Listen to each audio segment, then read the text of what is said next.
1983 সাল থেকে Copa America একটা নির্দিষ্ট ক্রম অনুসরণ করছে। একটি দল পরপর দুটি টুর্নামেন্ট জিতেছে, তারপর চ্যাম্পিয়ন হয়েছে অন্য একটি দল। এই প্যাটার্নে এগিয়ে চলেছে কোপা। 1983 আর 1987 সালে চ্যাম্পিয়ন হয় উরুগুয়ে, 89 এর শিরোপা যায় ব্রাজিলে, 91 ও 93 এ আর্জেন্টিনার শ্রেষ্ঠত্ব, 2015, 2016 আসরে চিলি ট্রফি জিতেছিল, 19 এ চ্যাম্পিয়ন ব্রাজিল, পরের আসরে শিরোপা আর্জেন্টিনার। প্যাটার্ন অক্ষুণ্ণ থাকবে তো এবার?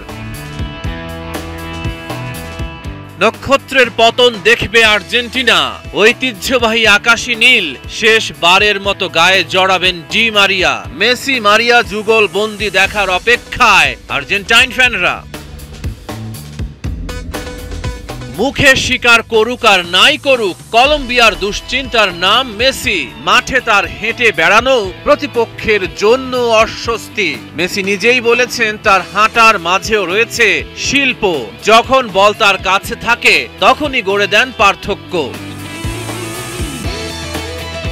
2022 বিশ্বকাপ একটা নিখুঁত উদাহরণ। মেসি টুর্নামেন্টের সেরা খেলোয়াড় ছিলেন, তবে সুযোগ তৈরি, শট এবং কি পাস সবই আগের বছরের তুলনায় কম ছিল। কিন্তু এখানেও আছে মেসির মাহাত্ম্য। প্রতিটা পাস ছিল ক্লিন, প্রায় প্রতিটা সুযোগ ব্যবহার করেছিলেন আর্জেন্টাইন কাপ্তান। অর্ধেক সুযোগও হয়ে যায় সহজ গোল। টিমমেটদের জন্য তৈরি করেন সহজ সুযোগ।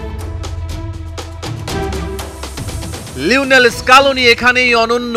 তিনি এই জ্ঞান নিয়ে দলকে গড়ে তুলেছেন। মেসি খেলায় ততটা ইনভলভ হবেন না, বরং সীমিত সুযোগের সর্বোচ্চ ব্যবহার করবেন।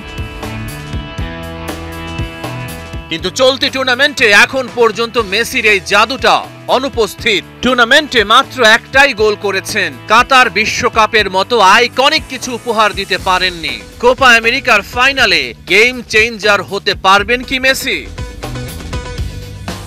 রহমান পেয়ার, 71।